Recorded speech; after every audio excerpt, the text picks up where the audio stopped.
Narendra Modi stadium ખાતે યોજાશે કોલ્ડપ્લે. યુવાઓ પહોંચ્યા નરેન્દ્ર મોદી સ્ટેડિયમ ખાતે. અલગ અલગ રાજ્ય અને શહેરોમાંથી યુવાઓ અમદાવાદ ખાતે પહોંચ્યા છે. સ્ટેડિયમમાં પ્રેક્ષકોને એન્ટ્રી છે તે આપવાનું શરૂ કરી દેવામાં આવ્યું છે.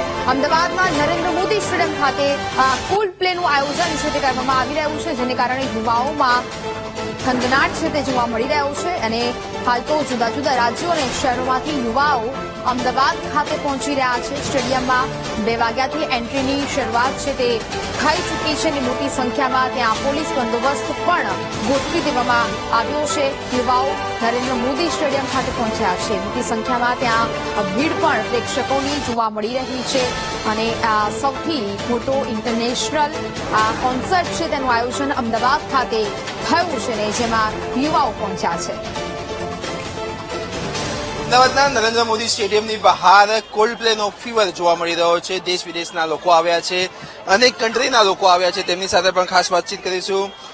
Ma'am, you have come here Ahmedabad Narendra Modi stadium for Coldplay. How's your experience? So far, it's quite hot in here, so I think it's tough for a while since we are not inside. But I do think once the show gets started, it'll be worth a while. How you came here? As in? Where are you from and how you came here at Narendra Modi Stadium? I'm actually from Nepal, and I got to know about the show through advertisements and Instagram, and yeah, I'm here for the concert. Have you ever experienced past Coldplay? No, this is my first time. Yeah. પ્રથમ વખત અનુભવ લેવા માટે અમદાવાદના Narendra Modi stadium ખાતે પહોંચ્યા છે. અનેક લોકો છે, અનેક યુવાનો છે, તેમની સાથે પણ ખાસ વાતચીત કરીશું. कहाँ से आए हो आप? नागपुर से सर. स्पेशल? हाँ. क्या कोल्ड प्ले के बारे में क्या कहो? बहुत अच्छा बैंड है, इसलिए हम आए हैं. काफी सुनते हैं, हमारे दोस्त लोग आए हैं, पर उनको लिरिक्स नहीं आती है, अभी उनको वो सिखाना पड़ेगा हमको. ये एक है. बहुत गर्मी लग. बहुत एक्चुअली इट वाज गर्मी तो है और ये लोग मेरे फ्रेंड्स लोग मजा ले रहे हैं मेरा. आप मैम कोल्ड प्ले के बारे में क्या?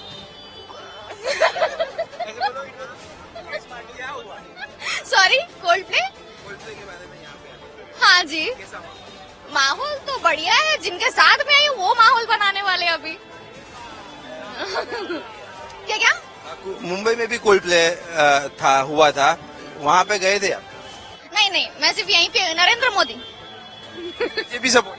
जी, बीजेपी. माहौल कैसा लग रहा है स्टेडियम के? माहौल तो बहुत धूप है, बहुत बहुत गर्मी, और कुछ तो अरेंजमेंट करनी चाहिए थी हमारी गर्मी के लिए. This is so unfair. एक थोड़ा सा माहौल तो ठीक है. માહોલ તો ઠીક છે. ક્યાંક ને ક્યાંક વાત કરવામાં આવે તો લોકો સવારના પહોંચી ગયા છે અહીંયા અમદાવાદ નરેન્દ્ર મોદી સ્ટેડિયમની બહાર, પરંતુ લગભગ 2 વાગ્યાની આસપાસ સત્તાવાર એન્ટ્રી કરવામાં આવશે.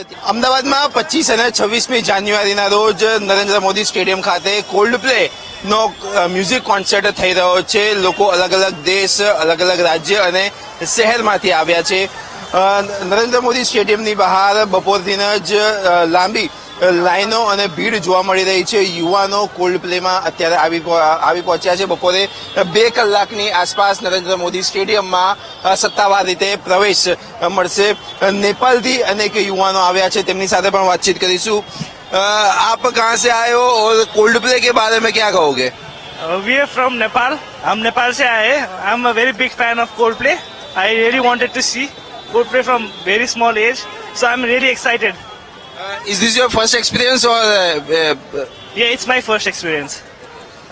પહેલો અનુભવ છે. પહેલો અનુભવ કરવા માટે અમદાવાદ નરેન્દ્ર મોદી સ્ટેડિયમ ખાતે આવ્યા છે. आप यहाँ पे आए हो अहमदाबाद में कोल्ड प्ले के लिए. कोल्ड प्ले का कोई experience? And it's really fun, once in a lifetime experience, and overall it's really a great show. Have you ever visited Coldplay? Yeah, before Okay. in Thailand. Are you excited? Very excited, very much. જે ચોક્કસથી યુવાનો છે તે ખૂબ જ excited છે. અનેક યુવાનો એવા છે કે જેઓએ પહેલા મુંબઈ અને થાઈલેન્ડમાં જે કોન્સર્ટ થયો હતો ત્યાં ભાગ લીધો હતો અને હવે તેઓ અમદાવાદ પહોંચ્યા છે. ઇન્ડિયાના અલગ અલગ રાજ્યોમાંથી અને શહેરોમાંથી આ યુવાનો અહીંયા પહોંચ્યા છે અને કોલ્ડ પ્લેની મજા માણશે. કેમેરામેન પ્રવીણ વાઘેલા સાથે પાર્થ જાની, વીટીવી ન્યૂઝ, અમદાવાદ.